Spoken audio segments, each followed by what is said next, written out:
আপনার মুখের সামনে এমন একটা আগুন কল্পনা করুন যেটা এই দুনিয়ার যে কোনো আগুনের চেয়ে ৭০ গুণ বেশি জ্বলন্ত। মানুষ সেখানে পুড়বে, চিৎকার করবে, যন্ত্রণায় কাতরাবে, কিন্তু মৃত্যু আসবে না। সেই জায়গায় থাকবে এমন বরফ শীতল ঠান্ডা যেখানে শরীর জমে পাথর হয়ে যাবে। খাবার হিসেবে মিলবে বিষাক্ত কাঁটা ভরা ফল, যা গলায় আটকে যাবে কিন্তু গিলতেই হবে। পানীয় হিসেবে দেওয়া হবে ফুটন্ত গরম তরল, রক্ত, পুজ, দুর্গন্ধময়। হ্যাঁ বন্ধুরা, এটাই সেই ভয়ঙ্কর জাহান্নাম, যেখানে প্রতিটি অপরাধীকে শাস্তি পেতেই হবে। চলুন আজ শুনি জাহান্নামের পুরো গল্প, শুরু থেকে শেষ পর্যন্ত। প্রতিটি বর্ণনা এসেছে পবিত্র কোরআন ও হাদিস থেকে। তবে মনে রাখবেন, ভিজুয়ালগুলো কৃত্রিম বুদ্ধিমত্তার কল্পনা মাত্র। ইসরাফিল আলাইহিস সালাম গভীর শ্বাস নিলেন, তারপর ঠোঁট রাখলেন শিঙায়। অন্ধকার থেকে উঠে এলো সেই শব্দ, ভয়াবহ, কান ফাটানো, হৃদয় কাঁপানো। প্রথমে কেঁপে উঠল মক্কা, তারপর ঢেউয়ের মতো ছড়িয়ে পড়ল মদিনায়। কাঁপল মসজিদে নববীর প্রতিটি পাথর, দুলে উঠল ইস্তাম্বুলের আয়া সোফিয়া। লন্ডনে থেমে গেল বিগ বেনের ঘড়ি, নিউ ইয়র্কের আকাশ ছোঁয়া ভবন কেঁপে গেল ভয়ে। টোকিওর যন্ত্রপাতি ভেঙে টুকরো টুকরো হয়ে পড়ল। একই মুহূর্তে গোটা পৃথিবী শুনল সেই শব্দ। আকাশের তারা একে একে নিভে গেল, সূর্য ডুবে গেল অন্ধকারে। চাঁদ ভেঙে ছিটকে গেল টুকরো টুকরো। সমগ্র মহাবিশ্ব পরিণত হলো এক নিস্তব্ধ কবরস্থানে। সব কিছু থেমে গেল, সব কিছু মিশে গেল অন্ধকারে। শুধু আল্লাহ বাকি রইলেন। প্রশ্ন ভেসে এলো, আজ কার জন্য এই সাম্রাজ্য? কিন্তু উত্তর দিল কেউ না, কারণ সবাই চলে গেছে। কতক্ষণ চলল এই নীরবতা? ৪০ বছর, নাকি ৪০ দিন, নাকি ৪০ ঘন্টা? কেউ জানে না। সময়ও তো থেমে গেছে, শুধু আল্লাহই জানেন কতটা অপেক্ষা বাকি। মৃতরা মিশে গেছে মাটির সাথে, হাড় পরিণত হয়েছে ধুলায়, চুল, নখ সব বিলীন, কিন্তু আত্মাগুলো এখনও আছে। বারজাখের জগতে তারা অপেক্ষায় করছে। কেউ পাচ্ছে কবরের শান্তি, কেউ ভুগছে শাস্তিতে, কিন্তু সবাই অপেক্ষায়। তারপর এলো সেই পবিত্র মুহূর্ত। আদেশ এলো, আবার ফু দাও শিঙায়। ইসরাফিল আবারও শ্বাস নিলেন, কিন্তু এবার ভিন্ন। এবার জীবনের শ্বাস, পুনরুত্থানের শ্বাস। দ্বিতীয়বার শিঙায় ফোঁ পড়ল। পৃথিবী ফেটে যেতে লাগল। কবরগুলো একে একে খুলে গেল। ভেতর থেকে বেরিয়ে এলো হাত, বাহু, তারপর পুরো শরীর। হাড়গুলো জুড়ে গেল, মাংস লেগে গেল হাড়ে, চোখ বসে গেল কোটরে, চুল গজিয়ে উঠল মাথায়। একে একে মানুষ দাঁড়িয়ে গেল, ধুলোয় মাখা, নগ্ন, কাঁপছে ভয়ে। তারা জিজ্ঞেস করল, কে আমাদের জাগালো? তারপর মনে পড়ল সেই সত্য। তারা চিৎকার করে বলল, হায়, আমাদের নবীরা সত্য বলেছিলেন। এটাই সেই প্রতিশ্রুত দিন যা আল্লাহ দিয়েছিলেন। কান্না, আর্তনাদ চারদিকে প্রতিধ্বনিত হল। কিন্তু এখন অনেক দেরি হয়ে গেছে। ভয় ছড়িয়ে পড়ল সর্বত্র। মানুষ পালানোর জায়গা খুঁজছে, কিন্তু নেই। লুকানোর জায়গা খুঁজছে, কিন্তু তাও নেই। দূর থেকে ভেসে এলো ফেরেশতাদের কণ্ঠ, লাইন ধরো সবাই, হাসরের ময়দানে চলো। মানুষ যেন পথ হারা পশুর পাল, টেনে নেওয়া হচ্ছে একে একে দলে দলে। কাঁপতে কাঁপতে হাঁটছে, শ্বাস আটকে আসছে, হৃদয় ধড়ফড় করছে। তারা ফিসফিস করছে, ইয়া রব, ইয়া রব। কিন্তু এখন অনেক দেরি হয়ে গেছে। দুনিয়ায় যখন সুযোগ ছিল, তখন তারা নামাজ পড়েনি, আল্লাহকে মনে রাখেনি। এখন মনে পড়ছে, কিন্তু খুব দেরি। হাসরের ময়দান পৃথিবীর চেয়েও বিশাল। লক্ষ কোটি মানুষ এক জায়গায়। আদম আলাইহিস সালাম থেকে শুরু করে শেষ নবজাতক পর্যন্ত সবাই এখানে। ভিড়ে শ্বাস নেওয়ার জায়গা নেই, চলাচলের জায়গা নেই। সূর্যকে নামিয়ে আনা হয়েছে মাথার ঠিক উপরে, মাত্র 1 মাইল দূরে। অসহ্য তাপ, ঘাম ঝরছে অবিরত। কেউ গোড়ালি পর্যন্ত ডুবে আছে, এরা সামান্য পাপী। কেউ হাঁটু পর্যন্ত, এরা মাঝারি পাপী। কেউ কোমর পর্যন্ত, এরা বড় পাপী, কেউ গলা পর্যন্ত, এরা মারাত্মক পাপী, কেউ সম্পূর্ণ ডুবে আছে, এরা ভয়ঙ্কর পাপী। তারা ঘামে ডুবছে কিন্তু মরতে পারছে না, কারণ মৃত্যু আর নেই। শাস্তির মধ্যেই সময় কাটছে, বছরের পর বছর, দশকের পর দশক। 1000 বছর গেল, 2000 গেল, 3000 গেল, 5000, 10,000, এভাবে 50,000 বছর কেটে গেল। তবুও তারা দাঁড়িয়ে আছে অপেক্ষায়। তারা কাঁদছে, ইয়া রব, ইয়া রব, আমাদের বিচার শুরু করো। এই অপেক্ষা তো শাস্তির চেয়েও কঠিন। আমাদের জাহান্নামে ফেলে দাও, কিন্তু এই অপেক্ষা শেষ করো। কিন্তু আল্লাহ, যিনি ন্যায় বিচারক, তাদের অপেক্ষায় রাখলেন। কারণ দুনিয়ায় তারা আল্লাহর আদেশকে অপেক্ষায় রেখেছিল, সালাত বিলম্ব করেছিল, তাওবা পিছিয়ে দিয়েছিল। আজ তারা অপেক্ষায়। হঠাৎ দূর থেকে ভেসে এলো ভয়াবহ শব্দ, যেন 1000 আগ্নেয়গিরি একসাথে ফেটে যাচ্ছে, যেন লক্ষ ভূমিকম্প একসাথে ঘটছে। শব্দ ক্রমশ কাছে আসছে, মানুষ কানে আঙুল দিচ্ছে, কিন্তু লাভ নেই। শব্দ হাড়ে কাঁপন ধরিয়ে দিচ্ছে, অস্থিমজ্জায় ঢুকে যাচ্ছে। Es ist aktiviert. Die Daten werden übertragen. Bestätigen Sie den Empfang. Übertragung abgeschlossen. দূর থেকে দেখা দিল জাহান্নাম, ভয়ঙ্কর, জীবন্ত, দানবীয় জাহান্নাম। 70,000 শিকল দিয়ে বাঁধা, প্রতিটি শিকলে 70,000 ফেরেশতা টেনে আনছে। জাহান্নাম যেন জীবন্ত, রাগে ফুঁসছে, ক্ষুধার্ত, বন্য।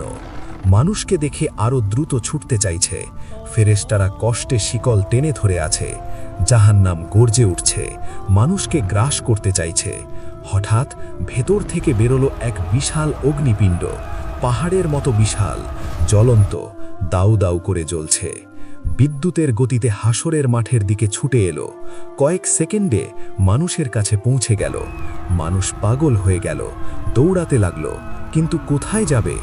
যেদিকে দৌড়াচ্ছে আগুন সেদিকেই, যেদিকে তাকাচ্ছে আগুন সেখানেই। তারা মাটিতে পড়ে যাচ্ছে, লুকানোর চেষ্টা করছে, কিন্তু আগুন থামছে না, এগিয়ে আসছে। মাত্র কয়েক সেকেন্ড বাকি, এটি পুড়িয়ে ফেলবে সবাইকে। ঠিক সেই মুহূর্তে আসমান থেকে নূরের ঝলক নিয়ে নামলেন জিবরাইল আলাইহিসসালাম। তার হাতে একটি ছোট পাত্র, ভেতরে স্বচ্ছ পবিত্র তরল। তিনি সেই তরল ঢেলে দিলেন বিশাল অগ্নিপিণ্ডের ওপর। সঙ্গে সঙ্গে উঠল বাষ্প, আগুন নিভে গেল, পরিণত হলো বরফ শীতল পাথরে। কোটি কোটি মানুষ একসাথে গভীর শ্বাস নিল, যেন বেঁচে গেল। কিন্তু এটা শেষ রক্ষা ছিল না। মানুষ অবাক হয়ে জিজ্ঞেস করল, ওটা কি ছিল? কিভাবে এত ভয়ানক আগুন নিভে গেল? জিবরাইল আলাইহিসসালাম বললেন, ওটা ছিল তোমাদের চোখের জল। দুনিয়ায় তোমরা যে অশ্রু ফেলেছিলে, রাতের বেলায়, সালাতে, আল্লাহর ভয়ে, তার ভালোবাসায়, নিজের গুনাহের অনুশোচনায়, কোরআন তেলাওয়াত করতে গিয়ে, আজান শুনে, মা বাবার জন্য দোয়া করতে গিয়ে, সেই পবিত্র অশ্রুই তোমাদের রক্ষা করেছে। কিন্তু মনে রেখো, শুধু অল্প সময়ের জন্য। মুমিনরা আনন্দে কেঁদে বলল, আলহামদুলিল্লাহ, আলহামদুলিল্লাহ। আর কাফেররা আরও বেশি ভয়ে কাঁপল, কারণ তাদের কোনো অশ্রু নেই, কোনো রক্ষাকারীও নেই। অতঃপর এলো হিসাবের সময়। নাম ধরে ডাকা হচ্ছে একে একে। যার নাম ডাকা হয় সে কাঁপতে কাঁপতে আল্লাহর সামনে আসে। ভয়ে হৃদয় ফেটে যাওয়ার মতো অবস্থা, শ্বাস বন্ধ হয়ে আসে। মহান আল্লাহ তার হাতে দেন হিসাবের বই।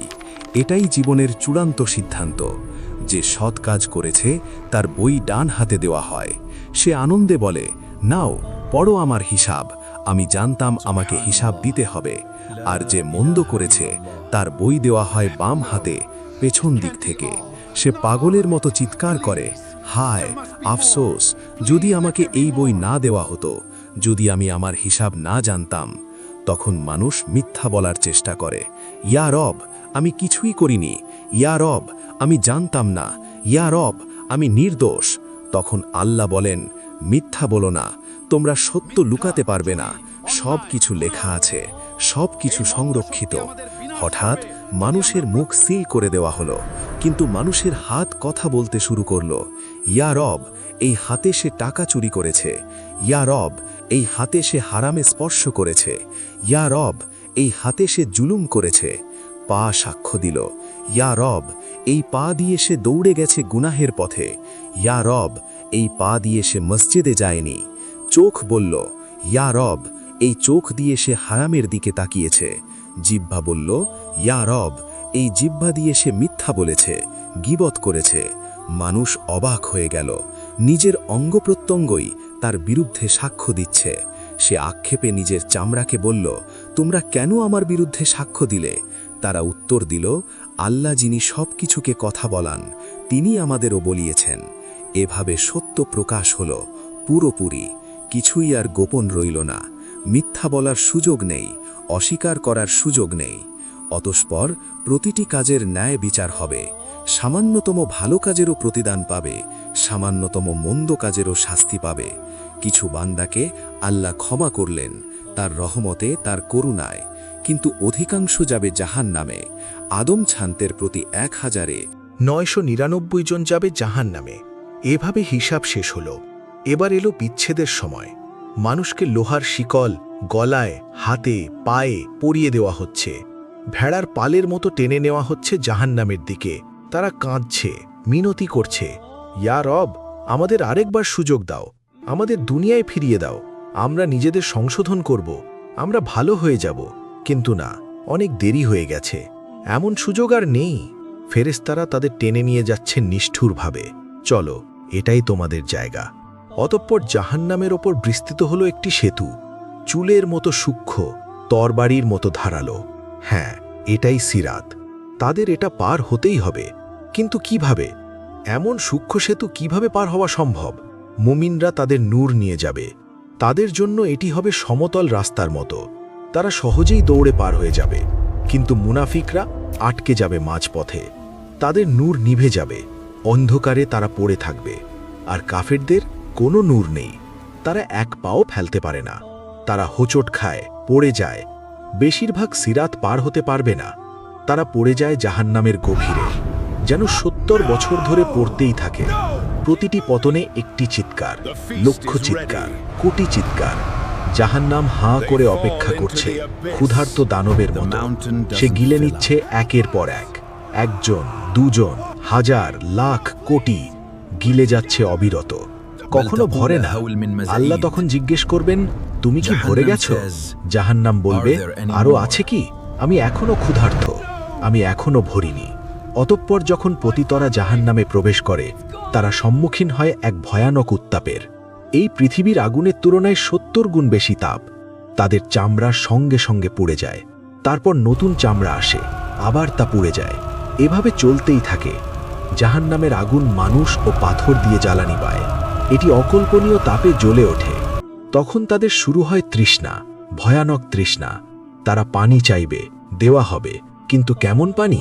ফুটন্ত পানি, যা তাদের অন্ত্র ছিঁড়ে ফেলবে। তাদের দেওয়া হবে পুজ পানি। তারা গিলতে চাইবে, কিন্তু পারবে না। প্রতিটি দিক থেকে মৃত্যু এগিয়ে আসবে, কিন্তু তারা মরবে না। তারা খাদ্য চাইবে, দেওয়া হবে, কিন্তু কেমন খাদ্য? তাদের খাদ্য হবে শুধু কাঁটাযুক্ত উদ্ভিদ। এটি জাক্কুম বৃক্ষ, যা জাহান্নামের তলদেশ থেকে জন্মায়। এর ফল শয়তানের মাথার মতো। প্রতিটি গ্রাসে আরাম নয়, বরং ব্যথা আসে। তারা না চাইলেও জোর করে খাওয়ানো হবে। জাহান্নামের শাস্তি শুধু উত্তপ্ত আগুন নয়, এখানে আছে জামহারির। এটি ততটাই কষ্টদায়ক ঠান্ডা যতটা আগুনের তাপ। অসহনীয় গরম আর অসহনীয় ঠান্ডা প্রমাণ করে জাহান্নামের যন্ত্রণা সব দিক থেকে ঘিরে রাখবে। এখন সবাই তাদের স্থান খুঁজে নিয়েছে। জান্নাতীরা জান্নাতে, জাহান্নামীরা জাহান্নামে। দরজা চিরতরে বন্ধ হয়ে গেছে, ভাগ্য নির্ধারিত হয়ে গেছে। চিরকালীন সময় শুরু হয়েছে, আর কোনো ফেরত নেই। জাহান্নামের মানুষ সেখানে চিরকাল থাকবে, চিরকাল। ট্রিলিয়ন বছর, কোয়াড্রিলিয়ন বছর, কখনো শেষ হবে না। জাহান্নামের 7টি দরজা আছে, অর্থাৎ 7টি আলাদা স্তর, 7টি আলাদা দরজা, 7টি শাস্তি। প্রতিটি দরজা পাহাড়ের মতো বিশাল। একটির নিচে আরেকটি স্তূপ হয়ে আছে গভীরের দিকে। সেই দরজার আড়াল থেকে জ্বলে ওঠে ভয়ানক আলো, হৃদয়ে ভয়ের সঞ্চার করে। আমার প্রিয় মুমিন ভাই ও বোনেরা, আপনারা তো দেখলেন জাহান্নামে পাপীদের জন্য কত ভয়াবহ শাস্তির বর্ণনা রয়েছে। আপনারা যদি চান তাহলে আমরা খুব শীঘ্রই এই গল্পের দ্বিতীয় পর্ব নিয়ে আসব। সেখানে তুলে ধরা হবে জাহান্নামের 7টি দরজা, কোন দরজা কার জন্য নির্ধারিত এবং পাপীদের কী ধরনের শাস্তি দেওয়া হবে। সেই ভয়াবহ ও শিক্ষণীয় বিষয়গুলো দ্বিতীয় পর্বে দেখানো হবে। দ্বিতীয় পর্ব দেখতে চাইলে কমেন্ট করে অবশ্যই জানাবেন। আপনাদের একটি কমেন্ট আমাদের নতুন পর্ব তৈরিতে উৎসাহ দেয়। সবাই ভালো থাকুন, নিয়মিত 5 ওয়াক্ত নামাজ আদায় করুন এবং আল্লাহর পথে চলার চেষ্টা করুন। আর ইসলামিক শিক্ষামূলক গল্প ও ইতিহাস জানতে আমাদের ইসলামিক হিস্টোরিক্যাল চ্যানেলের সাথেই থাকুন। আল্লাহ হাফিজ।